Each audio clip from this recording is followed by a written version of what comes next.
Padayon nga gipanawagan sa usa ka inahan ug asawa ang iyang bana nga kapin 28 ka tuig nang niyang wala makita. Si Mary Ann Lunyog Barola, 51 anyos, nga taga Matina Aplaya, Davao City, kinsa naghangyo karon sa tabang sa publiko aron masayran ang nahimutangan sa iyang bana nga si Paul Eric Manahan nga dugay na niyang wala makontak sukad pa kaniadto. Matud pa ni Mary Ann nga wala siya mangayo og bisan unsa ngadto sa iyang bana apan buot lang niini masayran kung buhi pa ang bana niini aron unta makaila og mahimamat sa iyang bana ang ilang anak nga karon aduna na usab ka og galingong pamilya.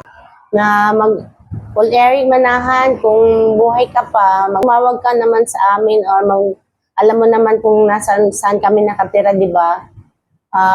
Please lang, kung magparamdam ka lang kung buhay ka pa ba para makita mo din yung dalawa nating apo.